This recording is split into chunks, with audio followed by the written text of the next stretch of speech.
जय श्री कृष्ण। आज हम मित्रसह राजा की कहानी जो कल सुनी उसी को आगे बढ़ाते हैं। गुरु के श्राप की वजह से वो राक्षस बन गए 12 वर्ष तक। तो राक्षस जब थे तो वो नर भक्षी हो गए, जानवरों को तो खाते ही थे, नर को भी खा जाते थे। एक बार जंगल में एक किशोर दंपति, योगी मुनि लोगों के किशोर दंपति रमण कर रहे थे, घूम रहे थे।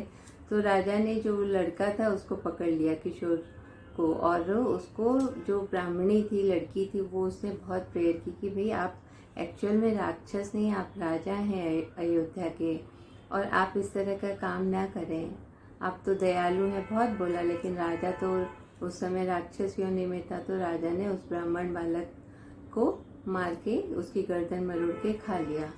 उसके बाद वो बच्ची जो किशोरी थी, ब्राह्मण की पत्नी, उसने वो पति की हड्डियां एकत्रित करके चिता लगाती है और उसमें जल के भस्म हो जाती है। उसके बाद जब राजा को ये 12 साल के बाद वो आता है अपने राजपाट, तो उसकी रानी उसका स्वागत करती, लेकिन उसके पास नहीं आती है। राजा भी समझ जाता उसने जो इतने पाप किए थे, उसको कैसे वो पापों का प्रायश्चित करेगा। जो राक्षस बना था वो 12 साल के लिए। तो राजा भी जंगल का चला जाता, राजपाट सब छोड़ के। तो जंगल जाता तो उसके पीछे एक भयंकर पिशाचिनी ब्रह्म हत्यारिणी उसके पीछे पड़ी रहती है। तो वो समझता है कि उसने जो पाप किए उसके पीछे ये पिशाचिनी पड़ी है। उसके लिए वो बहुत कोशिश करते हैं, बहुत तीर्थ स्थल जाते हैं, पूजा पाठ करते हैं, लेकिन वो उस कष्ट से मुक्त ही नहीं हो पाते हैं।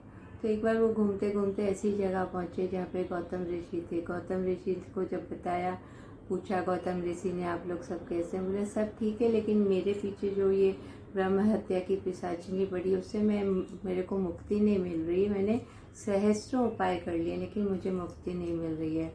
तो गौतम ऋषि कहते हैं कि आप सही जगह आए हैं, आप भगवान शिव के क्षेत्र में आए हैं। और जब भगवान शिव के पास आ जाते हैं तो कोई भी भय की जरूरत नहीं होती, या भयभीत होने का कोई कारण नहीं होता। तो राजा को बताते हैं कि राजा, मैं तुम्हें एक कहानी बताता हूँ कि इस क्षेत्र में कैसे एक चांडाल औरत, जिसने जीवन में कुछ भी अच्छा नहीं किया था, लेकिन उसको मृत्यु के बाद शिवलोक मिला।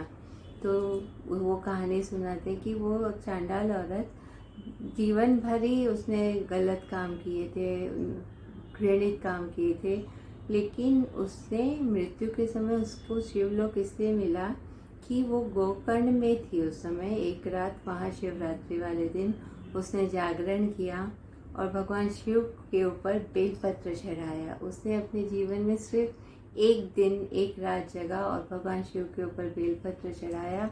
उसकी वजह से ही आज जब उसकी मृत्यु हुई तो शिवलोक के दूत आए और उसको उस चांडाल शरीर से मुक्त करके एक दिव्य रूप दिया। और वो उसको भी, खुद को भी नहीं पता था कि उसने क्या काम किया और किस तरह से उसको ये शिवलोक मिला। वो शिव भगवान के चरणों में बैठी उनकी पूजा प्रार्थना आराधना कर रही थी। तो इस तरह से गोकर्ण क्षेत्र की ये जो महिमा है, वहाँ पे जो शिव का रूप है महाबल, उस पे राजा तुम एक चतुर्दशी की रात जगो, शिव चतुर्दशी की रात जगो, व्रत करो, उपवास करो और बिलपत्र चढ़ाओ।